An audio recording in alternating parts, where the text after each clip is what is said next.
promotion, Jamaica Move. And that was carried by a company called Market Me. And of course, a lot of controversies were there. And, that basically triggers an investigation. It was sent to the IC, that's the Integrity Commission, when it was flagged. And certainly, a lot of issues were raised there. And yesterday, we got the report. The report was tabled. I have gone through some aspect of the report, and certainly the 15 contracts jumped out at me as to how they were awarded, emergency contract or non-solicited contract that were given. That means to say that they were not tendered or anything like that. And certainly question arose as to the role that the minister played in all of this. Not that he signed a contract or anything, but certainly one can deduce from all that we saw there that the minister basically had some influence all over this. The permanent secretary said that the person or the company was introduced to them by the minister.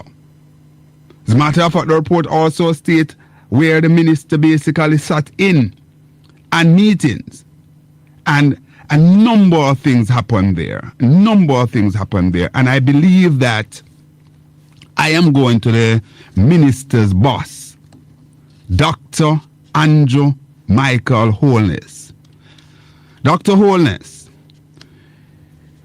you yourself come under severe pressure about your returns to the point where it's now with the FID. But that as it may, it is said that, a person is innocent until found guilty. So that's there. Not even going to go into that. But Mr. Holness, I believe that irrespective of what, you still have some amount of reasonableness within you. You should. You're the chief executive officer here in Jamaica. And don't tell me, sir, that you are not very, very concerned as to this latest report coming out of the IC.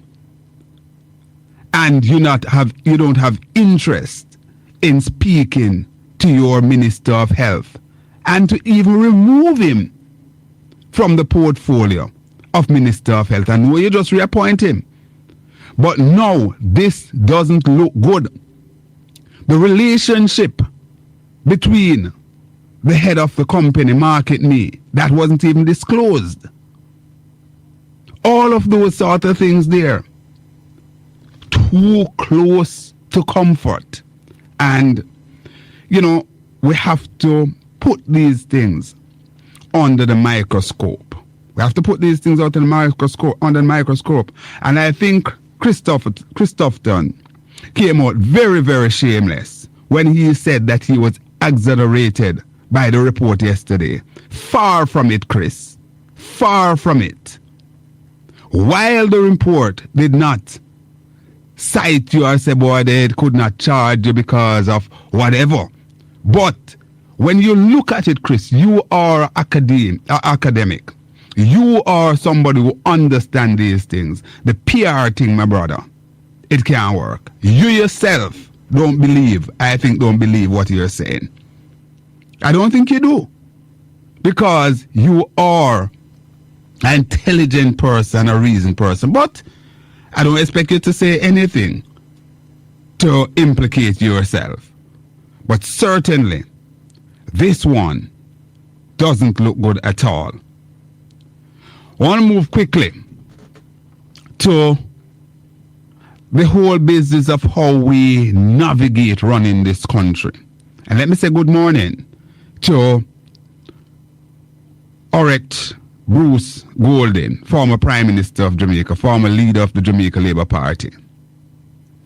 Because in Bruce's wisdom, he put something in place where, for good governance, the opposition, whoever formed the opposition, would chair the committees in Parliament. He started it. Portia Simpson Miller, the most honorable Portia Simpson Miller, hi, good morning, Mrs. Miller, continued with it. And alas, Andrew Michael Holness, the first post-independence Prime Minister, decided to do away with it. Now, in his inaugural speech this time around, he said that he's asking for consensus and cooperation. Mr. Holness, there is a way that you build consensus, sir, and get cooperation. One hand can clap. Return these committee back to be chaired by the opposition. So my good friend Floyd Green flexing his muscle and so on, to the point where he basically shut down the whole meeting on that yesterday, because they were sort of to and fro. He said that he will be talking to his opposite number, Philip Paulwell, leader of opposition business, and so on. And I'm hoping that talk don't just come about with Philip and Floyd.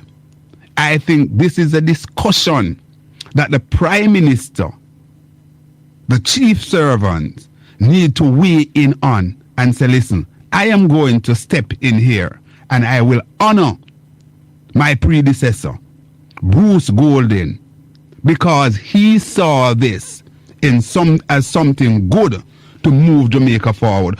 We can't just basically be dealing with this lip service thing, you know. Jamaica is crying out. Jamaica is crying out. We have to, irrespective of whichever political party we support, we have to look at some things that just make sense. That just really makes sense. And I believe that these bodies or these committees should be chaired by the opposition. It was a good thing in its inception, and it still remains relevant today. The other bone of contention or concern that I have is this perennial leakage of the IC report to a particular radio station. What is happening there? Why this breach continue to take place? Because under the rules on the regulation of the IC, the only place or the first place that these letters should be unsealed is in the Parliament of Jamaica. Nobody should have these report before. And yesterday morning, those reports were being purloined on a radio station. It begs the question, who is the leaker? Is this leak coming from the IC itself? I guess not. Is it coming from the clerk of Parliament? Is it coming from the President of the Senate, Mr. Tom Tavares Finson, KC?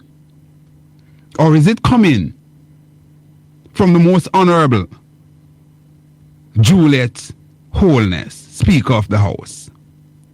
Whoever it's coming from, it is indeed in bad taste. And I believe that no stones should be left unturned to really flirt out what is happening. Why is it something that is supposed to come to the Jamaican people via our parliament, one particular radio station, keep on getting this thing over and over and over? And let's face it, we know, all of us here in Jamaica, we're under no illusion.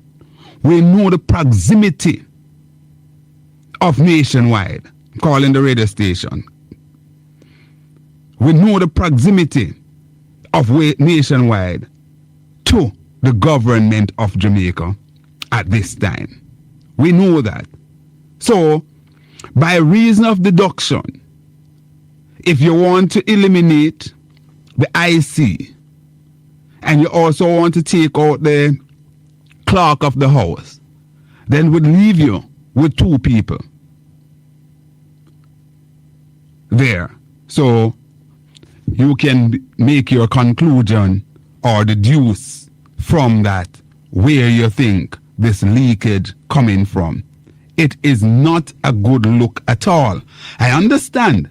Granted, I understand, I understand that we're in a competitive business. And if a media house is in a position where they can get information and have bragging rights as being the breaking news gargon or guru, they will do it. So I'm not even blaming Clifton Hughes and his news outfit called Nationwide. I'm not blaming them at all because they're using the advantage that they have. However, it begs the question, do we have trustworthy persons in this position? That's Conrad's take. Stay with me.